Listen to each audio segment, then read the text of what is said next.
Bonjour tout le monde, bienvenue à notre rencontre avec les bibliothécaires de la Commission scolaire de Montréal. Nous sommes sur la page Bibliocarrefour CESDM et aujourd'hui, nous avons une invitée très spéciale. C'est un sexologue et une conseillère pédagogique en éducation à la sexualité à la CESDM. Et aujourd'hui, nous allons parler des émotions. Oui, ça fait partie de la vie affective, ça fait partie de la sexualité des jeunes, et surtout des enfants qui sont en développement.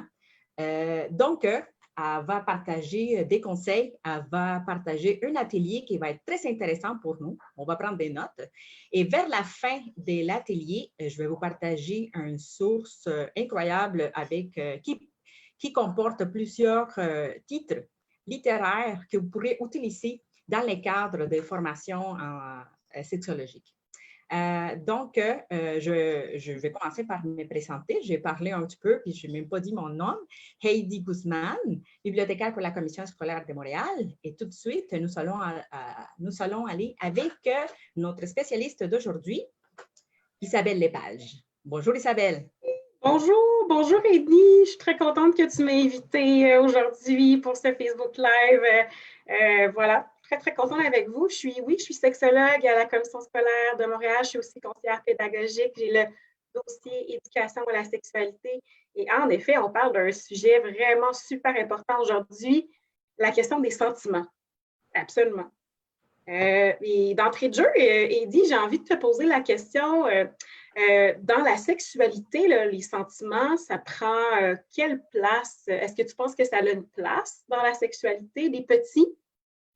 Oui, je pense que oui. Hein? On dirait qu'au début, j'aurais pas fait les liens comme ça tout de suite, parce que quand tu m'as parlé des sentiments en sexualité pour les enfants, je t'avoue avoir été surpris. Et puis là, surprise par tout ça. Puis là, je me suis dit, en réfléchissant un petit peu plus, je me suis dit, ah ben, c'est vrai, ils vivent beaucoup de choses qui vont influencer aussi leur comportement. Ils sont toujours en lien avec des amis à l'école, dans la cour d'école aussi. Hein? Donc, j'imaginais qu'il y avait un lien à faire entre les deux, qui peut-être qu'on ne le voit pas nécessairement dans la surface. Bien, en fait, je pense que tu t'as bien fait d'entrée de jeu, tu nous as bien introduit notre sujet d'aujourd'hui, mais dire que quand on parle de sexualité, même avec les tout petits, peu importe quel âge, bien, la sexualité, ça se passe dans notre tête, notre cœur, puis notre corps. Puis quand on parle de ces trois éléments-là, bien, avec l'âge des enfants qui sont avec nous aujourd'hui, dans la tête, bien, ça peut être les questions que les enfants se posent en ce moment. Et par exemple, je me dis, toi, t'es maman, peut-être la fameuse question de comment on fait les bébés. Est-ce que tu t'es déjà fait poser cette question-là avec tes tout petits quand ils étaient plus petits? Ça peut être une question que les enfants peuvent avoir. Donc, dans la tête, ça peut être les questions qu'on peut avoir. Dans notre corps, ça peut être les différentes parties du corps des petits, des petites. Ça peut être aussi tous les changements que je vais vivre depuis que je suis tout petit bébé, 3 ans, 4 ans, 5 ans, 6 ans, 7 ans, 8 ans. Donc, les changements dans mon corps aussi, ça peut être ce qui se passe dans mon corps. Puis dans mon cœur, bien là, c'est clairement la notion des sentiments puis des émotions. Donc, la sexualité, c'est pas juste comment on fait les bébés, puis c'est pas juste les parties sexuelles, c'est tout ça, en fait, Heidi.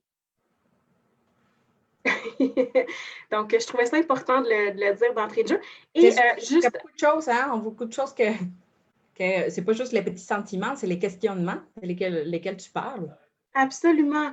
Et de dire qu'en fait, ce qu'on va présenter aux amis qui sont avec nous en ce moment live ou qui vont réécouter peut-être la vidéo plus tard, en fait, tout ce qu'on va présenter, ça fait partie d'un outil qui s'appelle les classes sexologiques. Hein? Donc, les classes sexologiques, c'est un outil qu'on a fait à la CSDM pour soutenir le personnel scolaire au niveau des apprentissages ou des contenus obligatoires en éducation à la sexualité. Donc, on a voulu développer des outils pour soutenir vraiment le personnel scolaire. Donc, tout ce qu'on va vous montrer, ça fait partie, je peux même le montrer là, ça fait partie d'un petit cahier, notamment un petit guide d'animation. Donc, ici, on est en 2e année primaire. Donc, la vidéo qu'on va vous montrer aussi du petit casse-tête, ça fait partie de la série vidéo Les classes sexologiques. Donc, c'est vraiment accessible là, aux gens qui le voudraient déjà dès maintenant. Puis, pour y avoir accès, on pourra donner le lien là, en fin de Facebook Live, mais c'est un site Internet notamment qui est accessible partout au Québec. Puis, à la CSDM, mais nous, on a aussi notre plateforme, le Teams, là, pour y avoir accès. Donc, voilà, je te dirais ça. Est-ce que tu veux est-ce qu'on se lance? Est-ce qu'on va droit dans le sujet, Eddy? As-tu envie? On attend tous de voir la vidéo qu'on pourra utiliser, puis c'est super parce que ça pourrait nous aider aussi à modeler notre comportement, puis la façon de parler aussi aux jeunes. Absolument. Puis tu te souviens, Eddy, avant qu'on se soit là, dit que nous deux, on allait faire un Facebook Live, on a invité les gens à la maison, qui sont à la maison, qui sont peut-être même à l'école ou au service de garde, à nous faire un dessin. Est-ce que tu te souviens de ça, Eddy? Ah, bien sûr, je me rappelle. Donc, Excuse-moi, je ne voulais pas te couper, Eddy, tu disais? C'est bon, on a invité tout le monde. C'était dans la description de l'atelier. On a invité tout le monde, aux jeunes, à faire un petit dessin de quelqu'un qui était proche. Absolument. Donc, on a demandé aux gens de nous faire un dessin des gens qui sont importants ou les personnes qui sont importantes dans la vie des enfants du premier cycle. Donc, peut-être que les gens nous ont dessiné leurs parents, peut-être qu'ils nous ont dessiné leurs camarades de classe, leurs camarades de soccer, leurs amis proches. Bref, moi, je serais très curieuse de voir qu'est-ce que les gens ont dessiné, évidemment. Bon, mais bref, comme je ne suis pas avec eux, je vais rester un petit peu sur mon appétit. Mais sache qu'en ce moment, j'ai une mission très importante à donner aux gens qui nous écoutent en ce moment à la maison et qui vont réécouter la vidéo. Je veux ils vont tous jouer le rôle d'explorateurs. Des explorateurs à la découverte, évidemment, du monde des sentiments. Et bien, c'est notre sujet d'aujourd'hui. Donc, je vais leur demander de porter ce rôle-là de mission. Ils vont devoir être des explorateurs à la découverte des sentiments, des émotions qu'ils peuvent vivre dans leurs relations tous les jours, que ce soit leur famille, leurs amis, leurs camarades de classe. Donc, ça, c'est comme la mission que je leur donne. Et on va partir à la découverte ensemble dans un vaisseau spatial. Mais c'est un vaisseau spatial qui est très spécial. Un vaisseau spatial qui a des rails. Moi, je n'ai jamais vu ça, Eddy, je ne sais pas toi, mais un vaisseau spatial sur rails, moi, j'ai rarement vu ça. J'ai surtout vu des trains avec des rails, mais un vaisseau spatial, c'est particulier quand même. Donc, ce que je vais demander aux amis qui nous écoutent, je vais demander d'être bien à l'écoute des prochains 4 minutes. Donc, il y aura une petite partie vidéo avec un petit casse-tête. Donc, je vais demander aux gens d'être bien à l'écoute de ce qu'ils vont entendre, de ce qu'ils vont voir aussi. Puis, on va revenir après avec une question pour eux. Quand il va y avoir une petite sonnette, on va entendre un petit ding. Quand le ding va apparaître, moi, je vais faire pause, je vais m'arrêter, puis je vais revenir vers vous avec une question. Est-ce que ça te va, Eddy? Est-ce que tu comprends bien? Oui, je comprends très bien. Tu comprends bien ce qu'on va devoir faire? Oui, je suis prête à regarder. Donc, moi aussi, je suis très, très, très prête. Alors, je vais partager mon écran aux gens. Alors...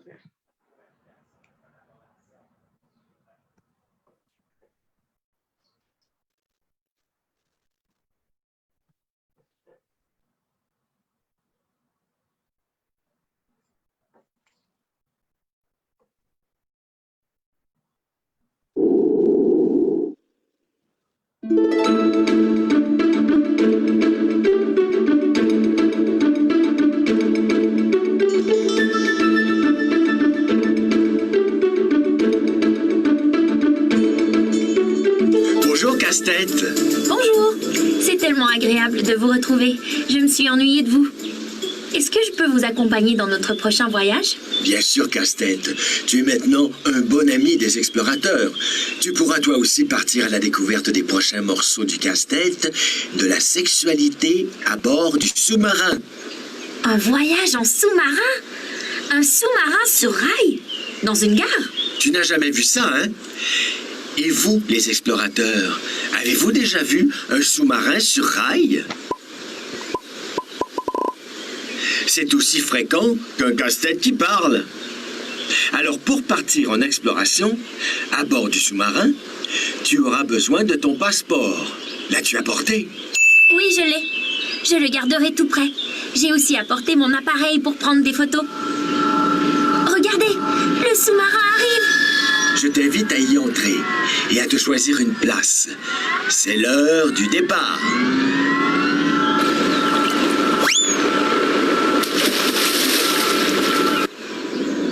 Ouf, je suis à l'étroit avec tous ces gens qui m'entourent. Je ne suis pas très confortable. Je me sens coincée. Oui, un sous-marin, ce n'est pas très grand. C'est peut-être pas l'idéal pour te sentir à l'aise et bien dans ton corps, encore moins pour bouger, courir ou sauter. En fait, il y a beaucoup de monde dans cette pièce. Je me sens pas très à l'aise. Je pense que j'aimerais avoir un peu plus d'intimité. J'aimerais avoir un espace à moi. Ah bon? Es-tu capable de nommer ce qui te rend mal à l'aise? Je n'arrive pas à regarder par la fenêtre et voir tout ce qu'il y a dans cette pièce. Il y a une odeur que je n'aime pas vraiment et il y a beaucoup de bruit. Et en plus, on est tellement coincé que je me fais bousculer. Être à l'écoute de ses sensations, de ses besoins, de ce qu'on ressent dans son corps, ça peut nous aider à reconnaître quand on est bien ou confortable ou quand on ne l'est pas. Tu auras peut-être plus d'intimité ailleurs. Tu veux changer de place? Oups, pardon, désolée. J'aimerais passer, s'il vous plaît. Merci. Ah, pardon. Ah, te revoilà. Dis donc, tu sembles plus confortable que tout à l'heure, Casse-Tête. Tu as ton espace à toi. Et en plus, tu es avec des personnes que tu connais bien. Oui, si je me fie à ce que je perçois avec mes sens, ce que je ressens est agréable et confortable pour moi. Et surtout, j'aime me retrouver avec Anne et Renaud. J'habite près de chez Renaud et mes jeux préférés sont les mêmes que ceux de Anne. En plus, tous les trois, on aime bien s'exercer à résoudre des problèmes de mathématiques. Vous avez des intérêts communs. Vous vous entraidez. Vous avez du plaisir ensemble. Vous avez développé une belle amitié. Vous vous aimez bien finalement. Nous sommes de bons amis. On se respecte, on se fait confiance, on aime beaucoup jouer ensemble, mais on n'est pas en amour. On est beaucoup trop jeune pour ça. Il y a plusieurs types d'amour, Casse-Tête. Et l'amour, tout le monde en a besoin. On ne peut pas être ni trop petit, ni trop vieux pour aimer, pour éprouver de l'affection pour quelqu'un. Tiens, ça me donne une idée. Est-ce que tu accepterais de nous montrer les photos de ton appareil? Oui, pourquoi pas? Ici, je suis avec ma famille. Ça, c'est moi avec mes amis Anne et Renaud. Celle-ci, c'est ma préférée. C'est une photo de moi avec mon chat. Je suis sûr que tu ressens plusieurs sentiments différents avec toutes ces personnes. Des sentiments très agréables, qui te rendent confortable, mais aussi des sentiments moins agréables qui te rendent inconfortable. Casse-Tête, on va faire une activité. Prends ton passeport. Vous aussi les explorateurs. Je t'invite à y faire un exercice. Tu vas illustrer des personnes que tu aimes bien, que ce soit des membres de ta famille, des amis, des camarades de classe ou des adultes que tu connais. Ensuite, j'aimerais que tu répondes à cette question. Quel sentiment ressens-tu quand tu passes du temps avec les gens autour de toi? Alors. Donc, on a bien entendu la petite cloche, Eddie, n'est-ce pas? Oui, oui. Tu as bien entendu, toi aussi. Donc, on a demandé aux amis à la maison, aux élèves peut-être qui sont à la maison, de nous dessiner leur famille proche, leurs amis, donc les personnes qui sont importantes pour elles ou pour eux. Et on leur a aussi posé la question, c'est quoi les sentiments que je vis avec soit ma famille près de moi, mes amis, mes camarades de classe. Donc ça, peut-être que les amis ont des idées de ce que ce serait des sentiments qu'on pourrait vivre avec, par exemple, ses parents. Est-ce qu'avec nos parents, il y a des idées qui nous viendraient? Je ne sais pas, toi, Eddie, quand tu es avec tes enfants, quels sentiments pourrais-tu vivre, par exemple, avec tes enfants? As-tu des exemples à nous donner? Bon, j'en ai beaucoup, surtout en période de confinement. Ce n'est pas évident, mais c'est sûr que parfois, c'est comme je vais ressentir de la colère, soyons honnêtes. Parfois, je vais ressentir de l'amour, bien sûr. C'est vraiment, ça peut bouger de temps en temps. C'est toute une roulette. Hein? Pas une roulette, comment je dirais ça? Une montagne russe. Exactement. Et l'effet d'être confiné, c'est sûr que les émotions, ils sortent encore plus, non seulement de la part des parents, mais aussi des jeunes, parce que ça bouillonne. Hein? On ne voit pas nos amis, je suis avec mes parents tous les jours. Ça peut être quelque chose difficile à gérer parfois. Mais aussi la joie, hein, ensemble. Beaucoup de joie. En fait, tu as dit des choses super intéressantes, Eddie, puis peut-être même que les amis à la maison ont des exemples de sentiments qui sont, tu as mis des sentiments agréables, tu m'as dit l'amour, notamment beaucoup de joie, puis tu m'as dit désagréable, la colère. Donc, peut-être que c'est aussi des choses que les amis ont pu vivre de leur côté, hein, à la maison, avec leurs amis, avec leur famille. Quand on parle des sentiments qui sont agréables, oui, en effet, on l'a vu aussi, on le verra tout à l'heure dans la capsule, pardon, donc on parle notamment de la joie, de l'amour, on parle de la fierté. Donc, ça, c'est des sentiments qui sont agréables. Puis quand on vit ces sentiments qui sont agréables, habituellement, on se sent bien à l'intérieur de nous. Donc, on se sent confortable puis on se sent à l'aise. Mais quand on vit des sentiments qui sont désagréables, comme la colère, tu l'as bien dit, comme la tristesse, peut-être même la jalousie, bien, habituellement, ça nous fait sentir moins bien à l'intérieur de nous-mêmes, je dirais pas très bien. On a toutes sortes d'émotions, mais souvent, ça nous fait sentir soit très bien quand c'est agréable ou un petit peu moins bien, je veux dire, pas bien du tout, même parfois quand c'est désagréable. Donc, ça, je trouvais ça important de te le dire. Puis, j'ai une autre question pour toi. Puis, Eddie, peut-être que tu peux m'aider à y répondre, mais moi, je vais clairement pouvoir aider les gens à la maison aussi à pouvoir y répondre. Comment on sait qu'on vit des émotions, des sentiments? Comment on sait qu'on vit de la joie, par exemple? Est-ce que tu as une idée de comment on pourrait vivre de la joie dans notre corps? Comment ça se manifeste, ça, cette joie dans notre corps? As-tu des exemples à nous donner ou tu veux que je t'aide? Je ne sais pas, je pourrais penser parfois à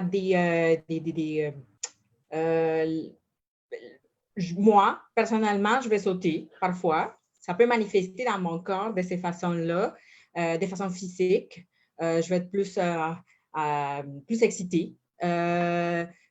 Si j'ai un petit peu de peur ou je ne me sens pas confortable, je vais avoir un petit peu mal au ventre aussi. Donc, mon corps, il va me parler beaucoup. Absolument. Donc, en fait, tout ça pour dire que tout ce que tu nous as dit, c'est vraiment excellent, Eddie. Puis je suis sûre aussi, j'espère que les amis à la maison ont des exemples dans leur tête qui leur sont venus.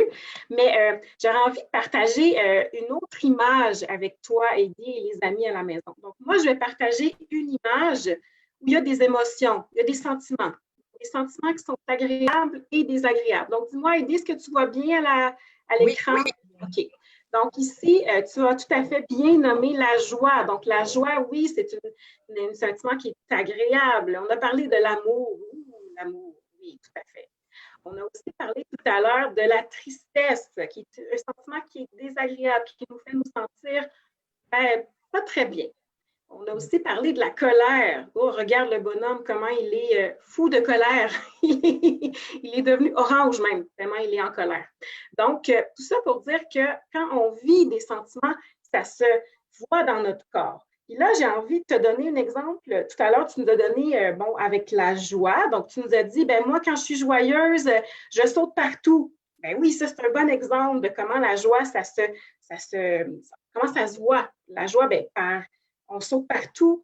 Notre voix aussi, parfois, elle va aller très, très vite. On va parler très, très, très, très vite. Il y a plein de mots qui vont sortir de notre bouche. On ne sera pas capable de se contrôler tellement on est joyeux. OK? Donc, ça, c'est des exemples. Quand on parle de la tristesse, donc, les amis voient sûrement en ce moment à la maison. Donc, on a, exemple, la bouche. Autant où on peut sourire quand on est joyeux, quand on est triste. Oh, on a nos sourires n'est plus un sourire, hein? On est triste. Donc, voilà. La petite goutte aussi. Donc, la petite goutte, la petite larme. Donc, on peut avoir envie de pleurer. On peut avoir l'envie de se mettre en petite boule. On peut avoir de la difficulté peut-être à parler. Hein? Donc, ce sont tous des exemples de ce qui peut se passer dans notre corps quand on vit ces sentiments-là. Donc ça, c'est important pour moi de le mentionner aux gens qui nous écoutent, en ce moment, ou qui vont nous écouter. Donc, nos sentiments qui sont agréables et désagréables. Et même, j'ai envie de te dire, Eddie, que parfois, on peut vivre avec une même personne. Donc, une même personne, on peut vivre des sentiments qui sont très différents. Puis toi, tu l'as aussi nommé tout à l'heure, tu as dit autant où je peux être joyeuse d'avoir les enfants près de moi, mais des fois, bon, peut-être que je peux m'emporter un peu. Donc, pour une même personne, on peut vivre toutes sortes de sentiments différents. Et pour l'âge de nos amis qui nous écoutent, bien, autant je peux être joyeuse de jouer au soccer dans la cour avec ma petite sœur, mais peut-être que je peux devenir triste s'ils ne partagent plus le ballon avec moi, là, puis que là, je suis rendue à jouer, on ne joue plus en équipe, là, puis que c'est plus intéressant. Je ne sais pas si tu me suis, Eddie, dans ce que je suis en train d'expliquer aux amis, là, mais bref, pour une même personne, on peut vivre toutes sortes de sentiments, puis c'est tout à fait OK. C'est super de savoir parce que ça aide aussi à savoir que c'est normal de vivre ce sentiment-là, puis c'est normal aussi d'être dans ce moment donné joyeux, puis peut-être une heure plus tard être un peu triste à cause d'une situation ou je ne sais pas, ou de les nuits qu'on puisse ressentir aussi parce qu'on on pense à nos amis, on n'est plus avec eux, donc c'est ça. Absolument, tu as tout à fait raison, Eddie. Et en fait, j'ai envie de continuer avec un autre petit extrait vidéo pour poursuivre. Là. Donc, tu vas voir, les amis à la maison, on a beaucoup de choses qu'on a abordées. Toi et moi, Eddie, vont revenir dans la vidéo, mais les explorateurs vont être encore meilleurs parce que là, ils vont avoir retenu, ils vont pouvoir voir aussi ce qu'on va avoir expliqué, toi et moi. Donc, je vais remettre la vidéo où on est rendu. Alors, allons-y. Sens-tu quand tu passes du temps avec les gens autour de toi? Alors, pouvez-vous partager avec nous les sentiments que vous ressentez quand vous passez du temps avec d'autres personnes? Oui, allons-y avec la famille. Voici ma famille. Avec mon père et ma belle-mère, je ressens souvent de la joie. De la joie? Oui, oui. Et qu'est-ce qui te permet de le savoir? Je reconnais ma joie quand je parle plus vite et que j'ai envie de sauter et de sourire. En plus de ressentir la joie, j'ai beaucoup de plaisir quand je passe du temps avec ma famille. Par contre, des fois, je trouve que mon père passe trop de temps avec ma petite sœur et je me sens un peu oubliée. Est-ce que tu dirais que tu ressens de la jalousie? Oui, je pense que c'est ça, de la jalousie. J'aimerais bien avoir toute son attention, mais en même temps, j'aime beaucoup ma petite sœur. Bravo, Casse-Tête. Tu démontres bien qu'il est possible de ressentir des sentiments qui semblent parfois en contradiction, qui sont opposés. À ton tour, Renaud. Moi aussi, j'aime mes parents. Ils sont très fiers de moi quand je réussis quelque chose. Par contre, je me dispute souvent avec mon frère, surtout quand il prend mes affaires et qu'il les casse. Je me sens triste quand cela arrive. Et comment reconnais-tu que tu es triste? Je pleure et ma gorge se serre. Et quand je suis triste, j'ai envie de me mettre en petite boule dans un coin. C'est vrai que les émotions comme la tristesse peuvent se voir sur notre corps, dans les expressions de notre visage et dans nos gestes. Les émotions comme la tristesse sont ressenties par les filles et les garçons, par les enfants et les parents, par les élèves et le directeur ou la directrice de l'école. Tiens, faisons un jeu de rôle pour s'exercer. Renaud, serais-tu capable de me montrer à quoi ressemble une personne triste? Oui. Quand mon frère me prend un jeu et qu'il perd des morceaux, je suis triste comme ça. Oui, tu as l'air bien triste. Et quand j'ai appris que mon chat était mort, j'étais triste comme ça. Oui, les filles et les garçons peuvent pleurer quand ils sont vraiment tristes. Renaud, c'est un bon exemple de sentiment inconfortable qui peut être plus difficile à nommer calmement aux personnes qui t'entourent. Tu montres aussi qu'on peut ressentir une émotion juste, un peu ou d'une manière très intense. Oui, plus c'est intense, plus c'est difficile de me contrôler, je trouve. Absolument. Ça me fait penser à un message très important qu'il faut se rappeler. On va donc prendre notre sextant pour le découvrir. Reconnaître nos émotions et leur intensité nous aide à trouver les mots pour le dire aux autres avec respect et pour mieux les gérer. Autour de Anne. Moi, je vis avec ma grand-mère et quand je me chicane avec elle, ça me met en colère. Et comment sais-tu que tu es en colère ou fâché? Quand je suis fâchée, mon visage grimace, je fronce les sourcils et je crie plutôt que de lui parler calmement. Mais dis-moi, Anne, est-ce que vous vous réconciliez, ta grand-mère et toi, après une dispute?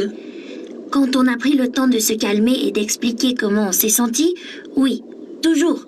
Et ça me fait me sentir beaucoup mieux. Les explorateurs, avez-vous remarqué que Anne, Renaud et Casse-Tête ressentent parfois des sentiments agréables comme la confiance, le respect ou le plaisir? Et d'autres fois, ce sont des sentiments désagréables comme la jalousie, la colère, la tristesse. C'est important d'exprimer correctement et avec respect tous les sentiments qu'on éprouve pour permettre aux autres de mieux nous comprendre. Comme certains sentiments sont plus difficiles à exprimer que d'autres, on peut toujours demander de l'aide à un adulte en qui on a confiance si on a de la difficulté à exprimer ce qu'on ressent. Donc, nous revoilà, Eddie. Donc, en fait, j'ose imaginer que les amis maintenant ont peut-être des mots pour nommer des sentiments vécus ou des choses qui se passent dans leur corps, j'espère en tout cas. Puis en fait, juste avant qu'on se laisse, Eddie, moi j'aimerais ça qu'on revienne sur des éléments qui sont importants dans la vidéo qu'on vient de voir. Du début, on a vu quand même un bon petit bout, une bonne partie de la vidéo. Donc, ce que je trouvais important de, juste pour conclure, puis qu'on puisse tous être sur les mêmes, qu'on retienne tous les mêmes éléments. Donc, une des choses qui est importante, c'est que on peut tous vivre des émotions qui sont agréables et désagréables. Donc, agréable, c'est quand on se sent bien à l'intérieur de nous, quand on se sent confortable, à l'aise. Désagréable, c'est quand on se sent moins bien à l'intérieur de nous. Puis ça, tout le monde, même les Isabelle, les directions, les professeurs, les éducatrices en vivent. Les élèves, évidemment, aussi en vivent. Donc, ça, c'est une chose qui est importante de se souvenir. C'est aussi important de se souvenir que quand on vit une émotion qui est des fois un petit peu trop intense, là, puis qu'on ne sait pas comment se contrôler, bien, on peut toujours demander l'aide des adultes qui sont autour de nous. Donc, que ce soit tes parents, ton enseignant, ton éducatrice, donc demander l'aide pour savoir, bien, qu'est-ce que je suis en train de vivre en ce moment. Donc, ils peuvent nous aider à nommer ce qu'on est en train de dire, puis que ça soit respectueux, puis que ça soit aussi positif pour tout le monde. Donc, dans le respect de façon positive. Donc, voilà, c'est ça que j'avais envie de rappeler aux gens qui étaient avec nous. Donc, ces 3 messages-là qui étaient pour moi les plus importants de nommer. J'ai envie de dire aussi aux gens que c'était un extrait qu'on était en train de leur faire vivre aujourd'hui. Donc, évidemment qu'il y a une suite à cette vidéo-là. Les gens, le personnel scolaire a déjà accès à la suite dès maintenant. Donc, s'ils souhaitent poursuivre l'animation, ils ont bien la possibilité de le faire. Donc, voilà. Mais l'intention aujourd'hui, c'était vraiment de pouvoir faire vivre un petit extrait aux gens qui étaient avec nous dans ce beau Facebook Live. Oui, puis c'est bien sûr aussi, c'est super de pouvoir d'avoir vu cette vidéo-là, puis justement de pouvoir nous guider un peu aussi en tant qu'accompagnateur des jeunes pour savoir quel mot je devrais utiliser, comment j'aborde les jeunes. Je vais présenter les vidéos, mais aussi qu'est-ce que je pourrais dire, où est-ce que je peux l'arrêter pour poser des questions. Donc, moi, je trouve ça très, très intéressant. Puis, juste partage personnel aussi, j'aimais beaucoup la partie de reconnaître nos émotions. Reconnaître nos émotions va nous aider à trouver les mots pour bien les exprimer. Je crois que c'est un parti très, très important aussi. Puis même pour des adultes, ça peut être très bénéfique aussi parce que parfois, je le dis aussi, ça m'arrive aussi d'être en colère ou de vivre un sentiment puis ne pas l'exprimer comme il faut, ça va sortir d'une autre façon. Donc, c'est bien aussi, je pense que des dès qu'on on est jeune, de pratiquer ça, notre communication pour pouvoir exprimer à l'autre comment on se sent, puis développer aussi le respect entre les deux personnes. Donc, j'aimais beaucoup ces parties-là du vidéo.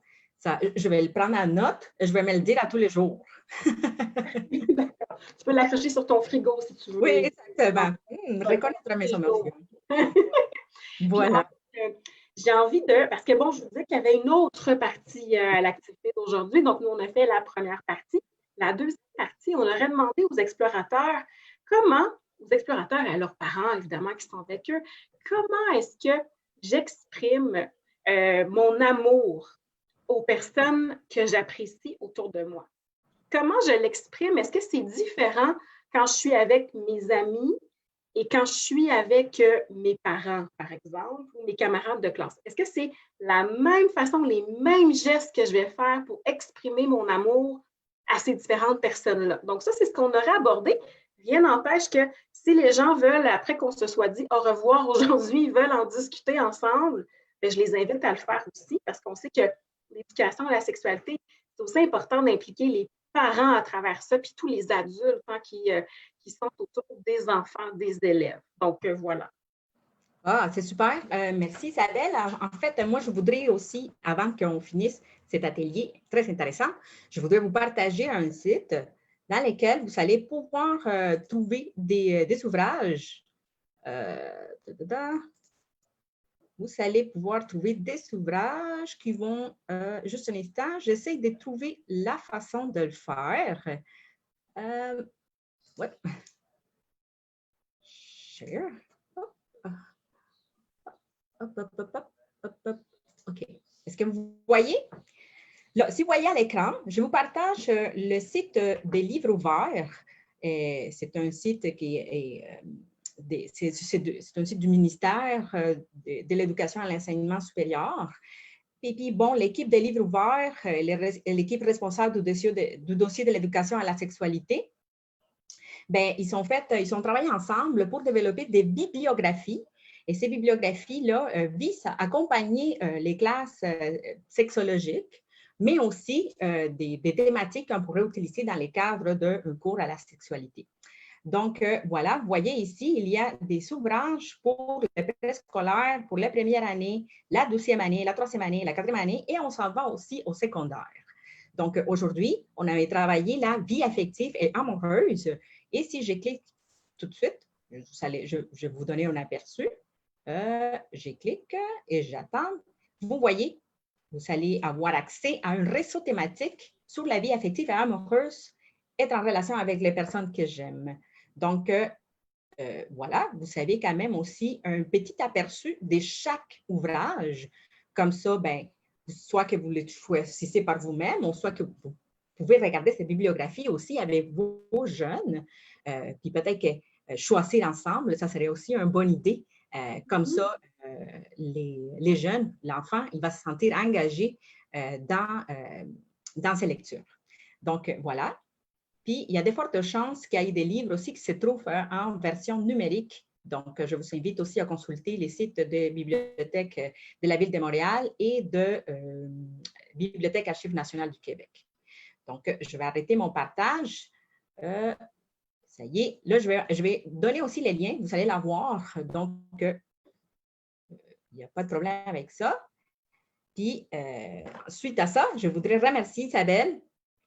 Merci pour cet atelier. C'est vraiment très intéressant. Ça m'a donné beaucoup des outils, des petits conseils pour justement, même en tant qu'accompagnatrice ou parent ou professionnel, pour trouver les bons mots pour parler des sentiments avec les jeunes.